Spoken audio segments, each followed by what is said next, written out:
Good morning, and we'll call our April 9th meeting to order. We'll start out with our roll call. And Asphodel Norwood, we have Mayor Wilford. Present. And Deputy Mayor Burt. Present. And we have in Cavan Monaghan, Mayor Graham is online. Present. And Deputy Mayor Huntley. Present. And Douro Dummer, we have online Mayor Watson. Good morning. And Deputy Mayor Nelson. Present. Thank you. In Havelock, Belmont, Methuen, we have Mayor Martin. Present. And Deputy Mayor Webb. Here. In North Kawartha, we have Mayor Amiot. Morning. And Deputy Mayor Whalen. Here, Mayor. And in Autonomy South Monaghan, we have Mayor Taylor Here. and myself, Deputy Mayor Clark. In Selwyn, we have the Deputy Warden and Mayor Senes. Present. And Deputy Mayor Black. Present. And in Trent Lakes, we have Mayor Lambshead. Mostly present. And Deputy Mayor Armstrong. Present. Thank you. We will now have our land acknowledgement, please.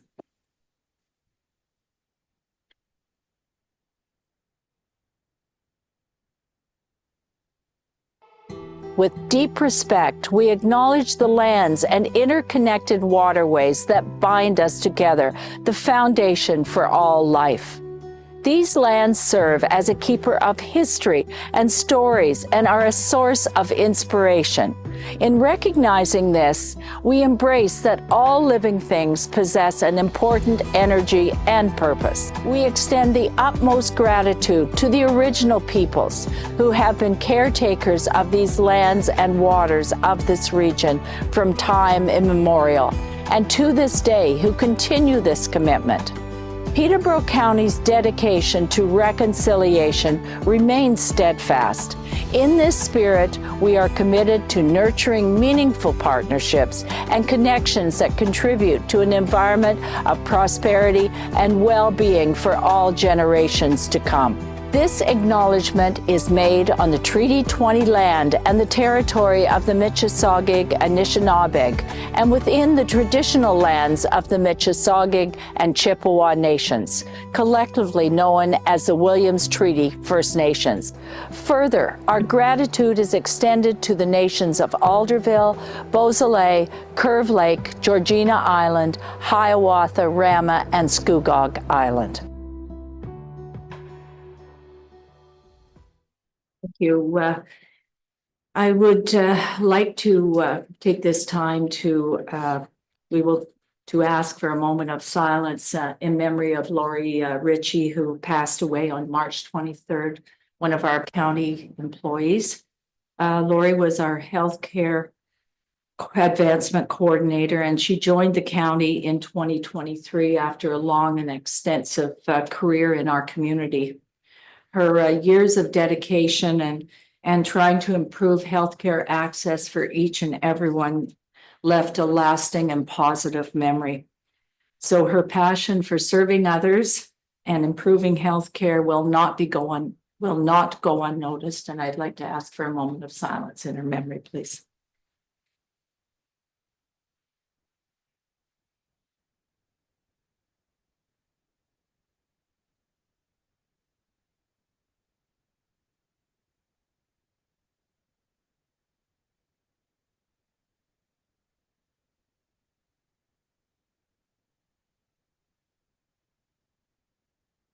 Thank you. So before we get into our meeting, I just want to give a brief update on our ice storm response. And I'll tell you, it has been quite the whirlwind. So we have been in a state of emergency here in the county. We declared it March the 31st. And the Emergency Operations Center has been active and meeting every day, if not more than once a day since the storm. So I want to extend a heartfelt thank you to everyone involved in the emergency response. And we have just been an amazing team across the county and all our municipalities. Our paramedics, Chief Bromfield, is here, and they have been exceptional. Our community paramedics, with the support of ORSARVA, contacted over 500 of our patients, our clients, and 160 door knocks throughout the city and the county.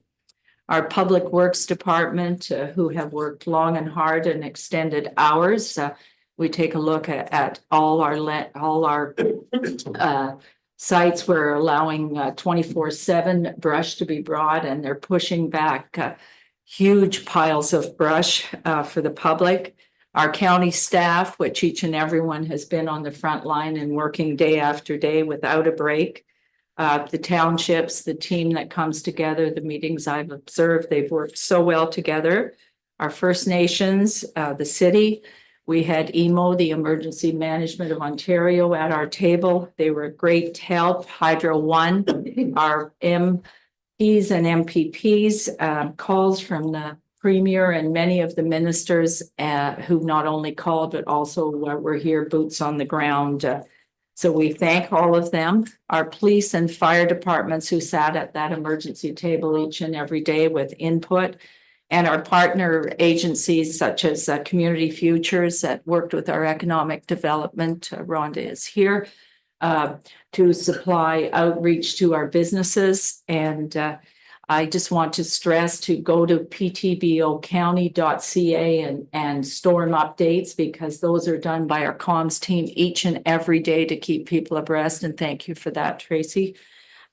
We've had the health unit there and members attending, and just all the volunteers that have reached out to help neighbors and brought hydro workers coffee and the accolades from what we're hearing of how our community is treating those workers. So just to put it a bit in perspective, we are in the county over 4,100 square kilometers, 6 times the size of Toronto, and 61 times the size of the city of Peterborough.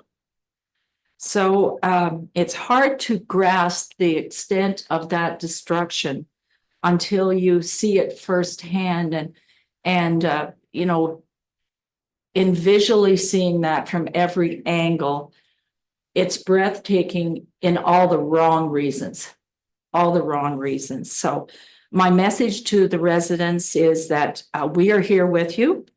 We're on the ground and we're going to go and keep going. We're committed to support and advocate for everything that we can get for you and our county.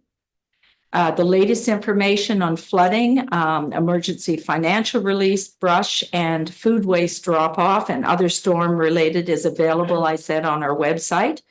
And through local media, we do briefings each and every day to bring those up to date. While many areas are returning to normal and maybe look like they're returning to normal, many parts of Peterborough County are still facing huge challenges. So we know that each and every windstorm, those limbs that are hanging in our canopies are coming down and preventing more problems. So as of our last briefing yesterday morning, we had 2,300 customers still in the county without hydro.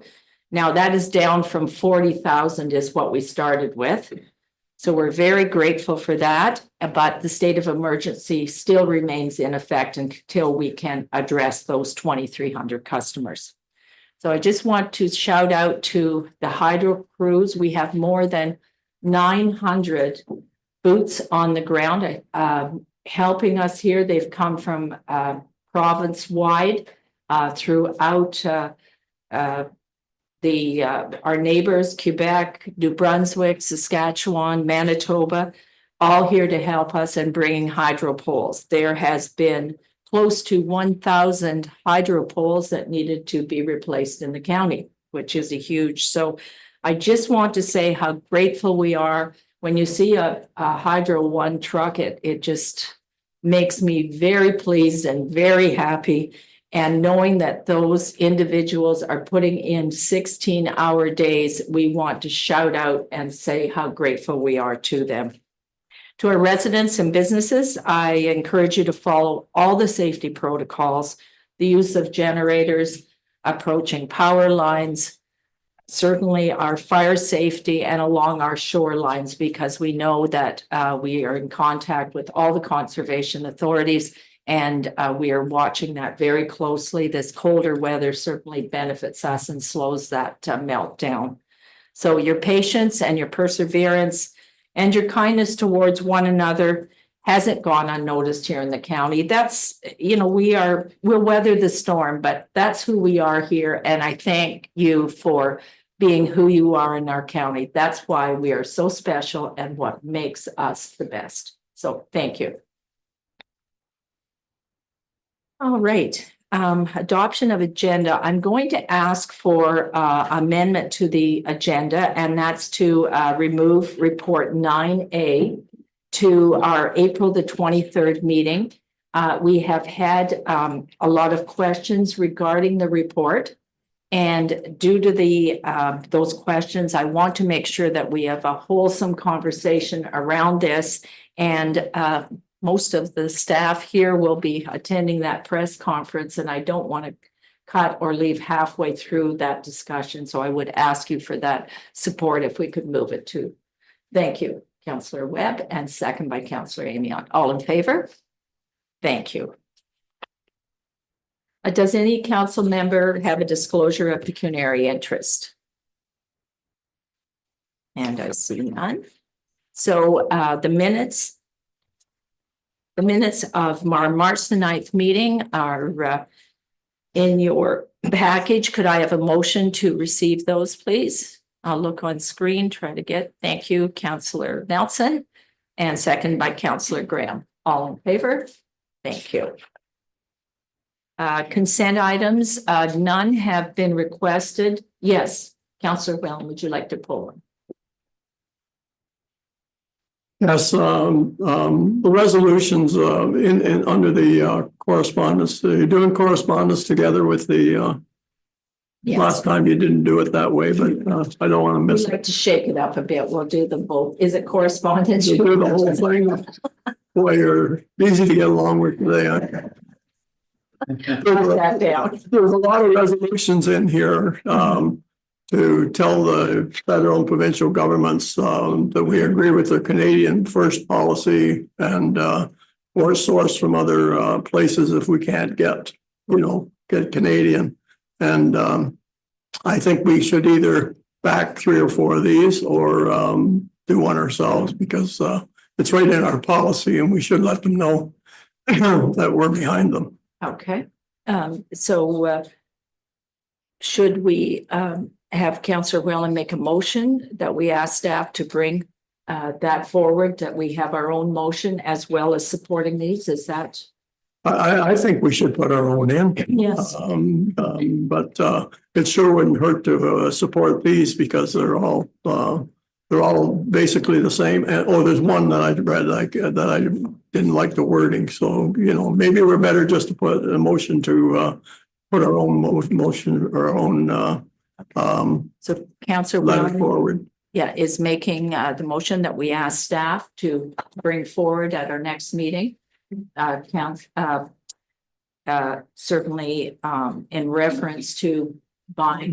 Canadian Buying and Canadian. buying from other countries. Okay, and could I have a seconder for that?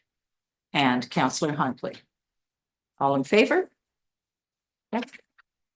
Then I will just ask them for a motion to receive all the consent. And yes, Deputy Warden Senes and Councillor Armstrong. All in favor? Thank you. And I will ask Doug Sakosha, please, our General Manager of Engineering and Construction, to come forward. Thank you.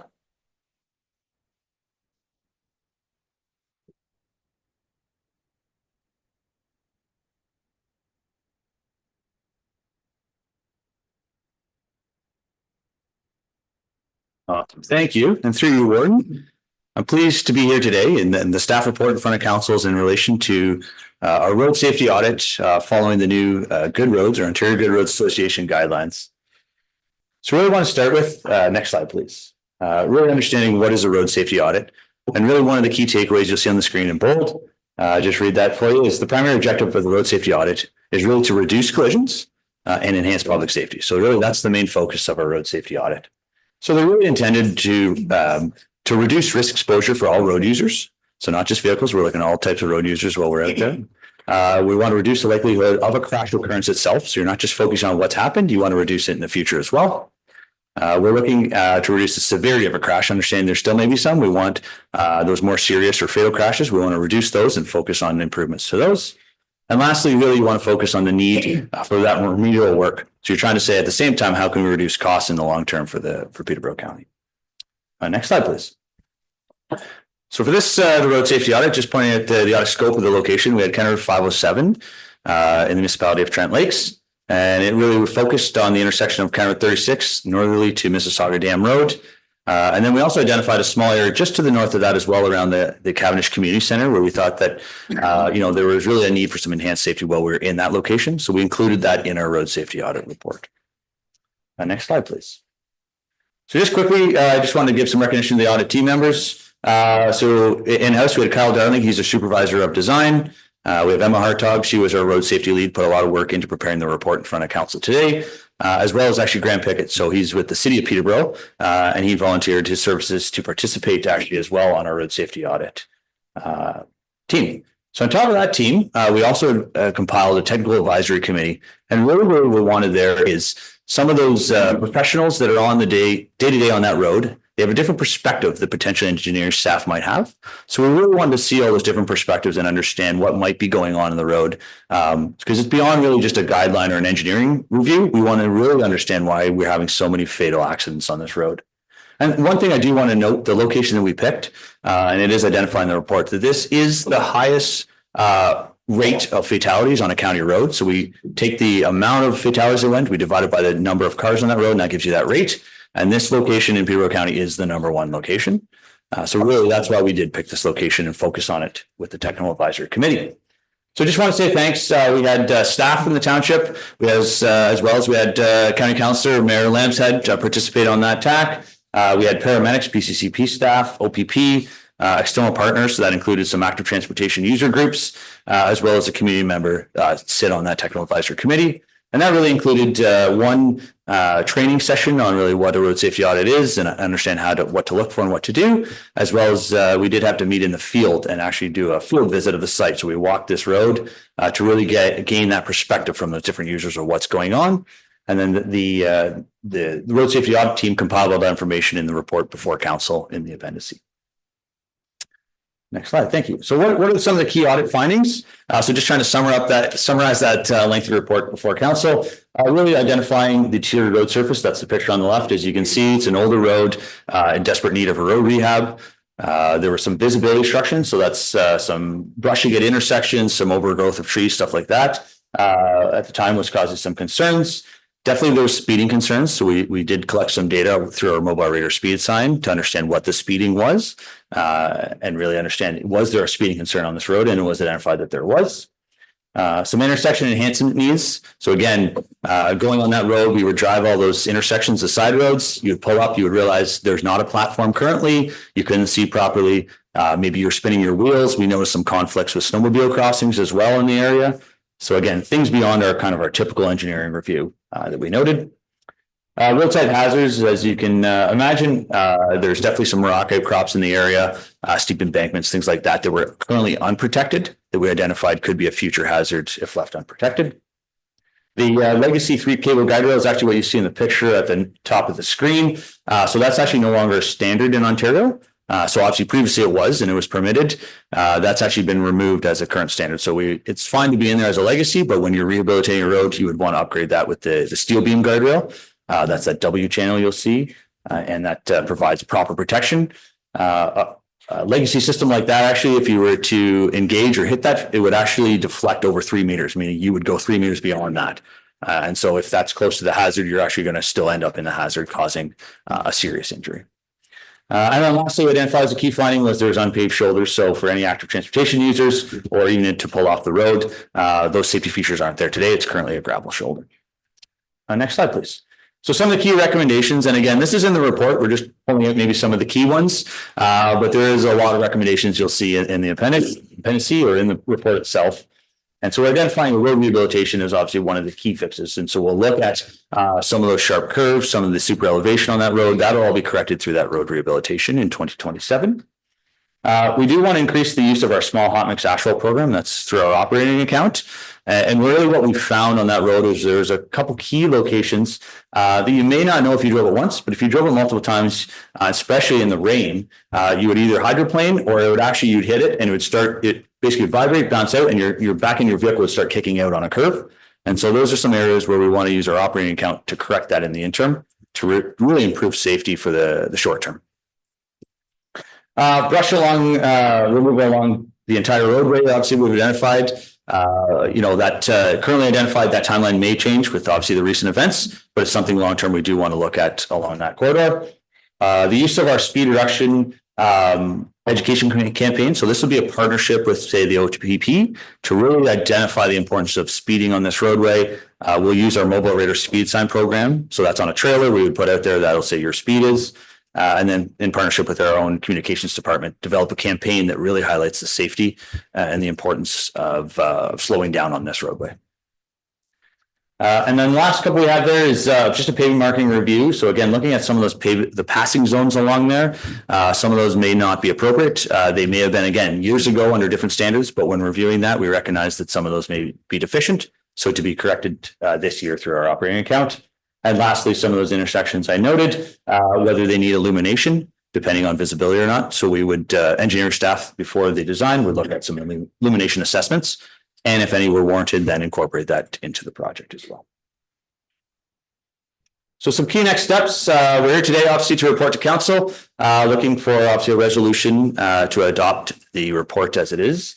If it did go through, then we would look to implement as early as the spring of this year. There is an implementation schedule included in the table to give some expectations on when we would get to all this work. And then really the key aspect of road safety audit is once you implement it, you do want to monitor it. And the things that we've recommended, how are they working? So we can potentially use those same recommendations on future road safety audits or other projects. So an evaluation would be continual after we've done the implementation. And we'll open it up to any questions. Okay, thank you, Doug. And questions from council? Yes, Councillor Wang. Thank you, Warden. Was this all done in-house, Doug? There was no consultant involved in this? No, through your warden, this was done. We have 3 staff in-house that are actually certified and trained in Ontario through Good Roads. There's only actually currently about 40 staff in Ontario that are trained to do this. Great. I thought when I looked at it, it was consultant's report. So good work. I hate consultants. The difference is the price tag. Councillor Black and then followed by Councillor Armstrong. Thank you, through Warden. Thanks for the presentation, Doug. I think it's an important piece of work. A couple of questions. You talk about adding paved shoulders as we rehab that particular road. Is there evidence out there that does reduce a number of accidents? And question 2 would be, is the additional cost of doing the paved shoulder, is there a benefit as far as not having to grade the shoulder moving forward? Are those costs balanced if we decide that we want to pave shoulders? Yeah, through Warden, 2 great questions. So the first is in relation to safety. It is proven, and we studied this in 2017 through the county's active transportation master plan. So it actually benefits the vehicle or motorist. As you can imagine, if there was a shoulder drop off on the edge of the road and you were to slightly go beyond that white line and you had a significant shoulder drop off, that would pull you further off the road. Mm-hmm. So this gives you a much wider area if you were to have to cross over the white line and make that mistake. So the safety is shown that it will provide some benefits, but it also does benefit the active transportation user group. So anybody that would walk or cycle, it provides that planter area that's safer for them to walk on as well. And the second thing that we did study, and this is 2017, there was quite a lengthy study on it, is the upfront cost. Yes, it does cost more upfront to pave the shoulder, but it will actually save long run the county because there is reduced not just the shoulder graveling or grading, but addition of additional gravel. As you imagine, over years it settles, it gets washed off, it goes into the shoulder. So our current program would be operations go out, add gravel back to that shoulder, and there's quite a cost there that would over the 20-25 year. It's actually cheaper to pave it up front, and it would be a cost savings in the long term. Great, thank you. Councillor Armstrong. Thank you, Warden. Thanks very much, Doug. I really do want to thank you for all of the work that went into this. It's a pretty impressive document, as has been already stated. Putting it in context, this probably is the second highest area where I get complaints, next to waste. Carrie's not here to hear that. Put in context, this is a major north-south corridor in our community. It's a very windy, can't read my own notes, windy, hilly road. It's extremely popular with motorcyclists. And as some of you may know, they have a website where they clock their time between Gooderham and Flynn's Corners.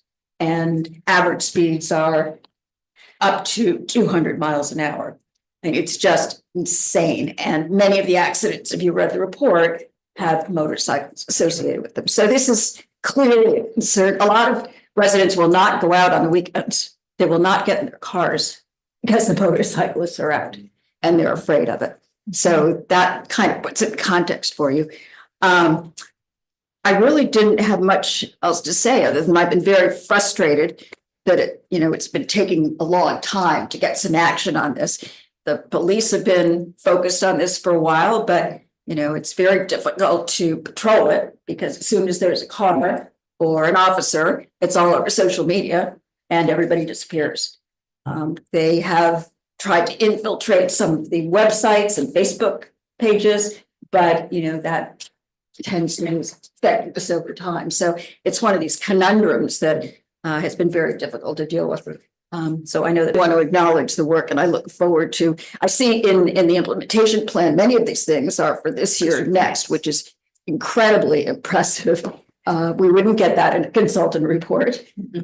So look forward to those things happening. Thank you again. Thank you. Councillor Lambshead. Yeah, it's more of a compliment, really. It's the tactical advisory committee gives you a different perspective on how we were looking at that.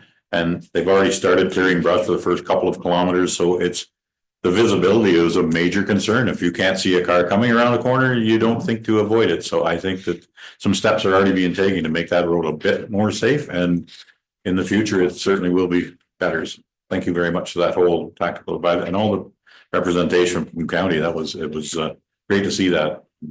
County Road 507. Thank you. Councillor Wilford.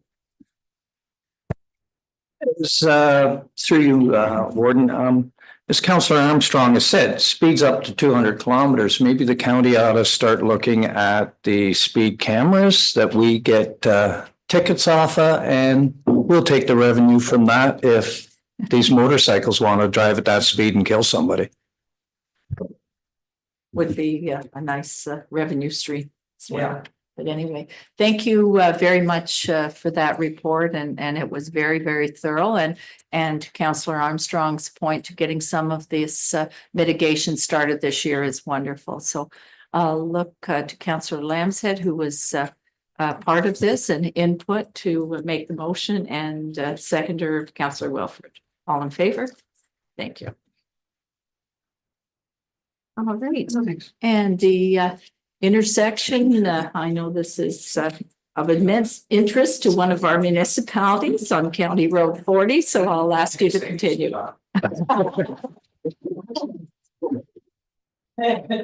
Okay.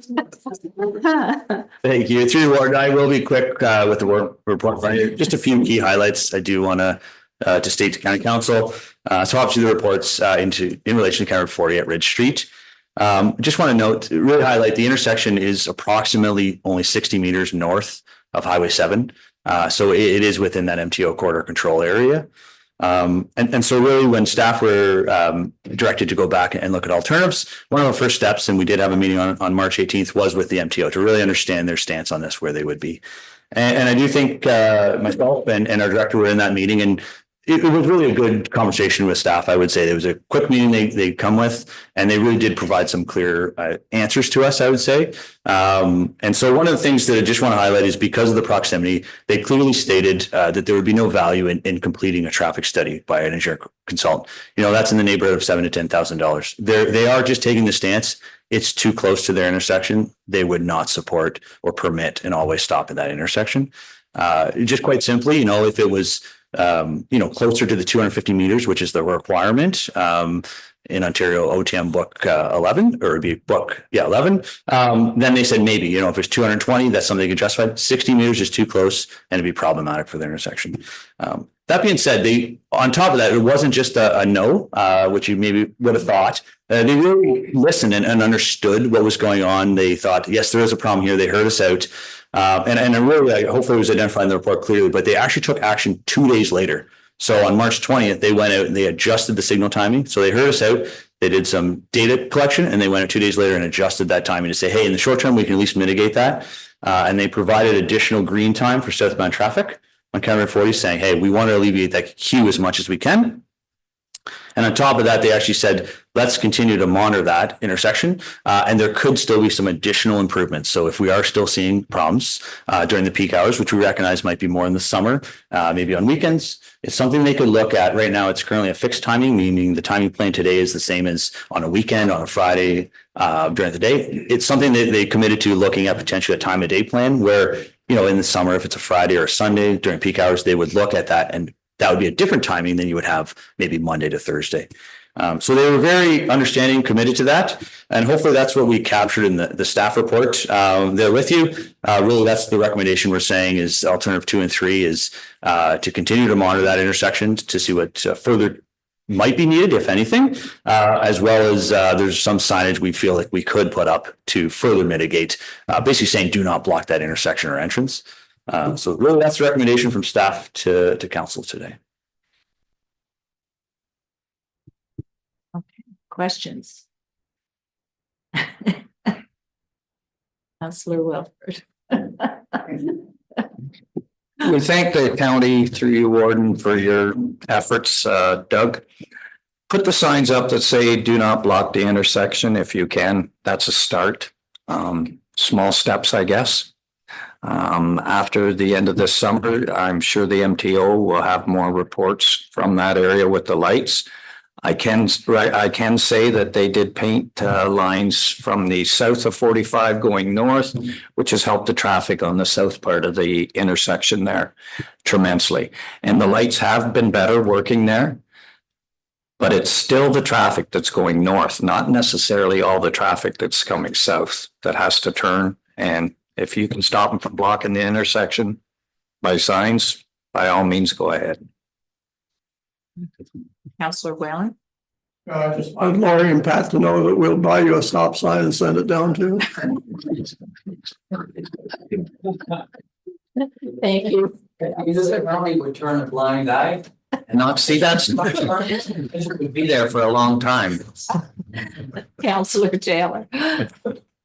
Thank you, Warden Clark. Doug, I'm trying to understand really the situation. Is there actual legislation in place, provincial legislation in place that states any intersection, regardless of who owns the road, any intersection within 250 kilometers of a provincial highway, 250 meters, sorry.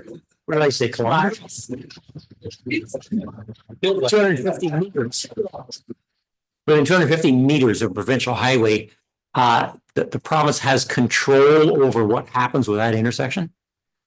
Yes, through you, Warden. Yes, that would be their corridor control limits is 250 meters. So this applies, would be a county, a township, development. You'll see this all the time through the planning department. They're going to have their own requirements on what studies are needed, what's going to be in place. So that's their corridor control limit that we would abide by. So anytime you're within 250 meters, that's when you would circulate the MTO. It's within. And is the reality then, Doug, that regardless of what the local municipality or the upper tier municipality might want to do, without MTO's permission, you simply cannot do it if it's within 250 meters. That's what you're saying? And yes, that would be staff's understanding is their approval rights. So if they don't approve what you're doing with 250 meters, then that's their corridor control limits. Thank you. Any further questions? I think Councillor Taylor, when I put the numbers out of how many square kilometers we were, was overwhelmed by that. It remains in kilometers. Anyway, a motion then to be adopted. It's in our package for alternative 2 and 3. Looking at Councillor Taylor for that and Councillor Burt. All in favor? Thank you. One quick question I should have asked before the motion. For further monitoring on this, do we have input of times? Because certainly Asphodel Norwood will have an idea of peak times and when it should be. I personally get upset with traffic counts and wonder if they're done ever at peak times. So do we have any control over that? Yeah, through Warden, it's a great question. So the MTO themselves will monitor, but we did also offer throughout the summer, we do our own collection of data. So we will collect ours as well. And our understanding, and we did have some discussions with township staff and representatives that really the Fridays, peak hours and Sundays is your peak in the summer is your peak time. So that's when we'll be looking to do our data collection is during those peak times. So we can then transfer that information to the MTO staff and say, hey, this is what we collected. This is when we're seeing that peak problem occurring. So the municipality will have input, and if it's on weekends, we can cover that as well. Correct. Yes. Okay, thank you. All right. Okay, any notice of motions? See none in the chamber on the screen. And announcements. Does anyone have any announcements? Yes, Councillor Wilford. Through you, Warden, during these times that we've just experienced with the catastrophic storm that we had, we want to send a big shout out to the county of Renfrew that gave us a chipper. You don't know how hard, you do know how hard it is to get a chipper during these times, and it's helped tremendously. Also, I'd like to say we have a historical gathering on April 15th, and it's New Beginnings. It's the Irish settlement in Asphodel Norwood that ties into the Peter Robinson group, and not just Asphodel Norwood, Otonabee Township also, and Monaghan. And it's on April 15th, and our featuring guest speaker is Cheryl Levy, and all is welcome at the town hall. Okay, thank you. Any other? Is it 7? 7 p.m. at the Yes. town hall. All right, thank you. Anything further under announcements? All right, seeing none, I'll ask our deputy clerk to list the bylaws. Thank you, Warden. We have one bylaw on the agenda today. It's bylaw 2025-14, being a bylaw to adopt the County of Peterborough Official Plan Amendment 79, which is file number 15 OP 24005, 181 County Road 4 in Durrow Ward, Durrow Dummer Township. Thank you. And a motion for that, and I'll get Councillor Watson. Thank you, and Councillor Black. All in favor? Thank you. Our confirming bylaws in front of us, and a motion for that, please. Councillor Martin and Councillor Amiot. All in favor? Thank you. And our adjournment, and thank you for giving us time to get over where we have to go. So Councillor Huntley and Councillor Lamstead, all in favor. Thank you.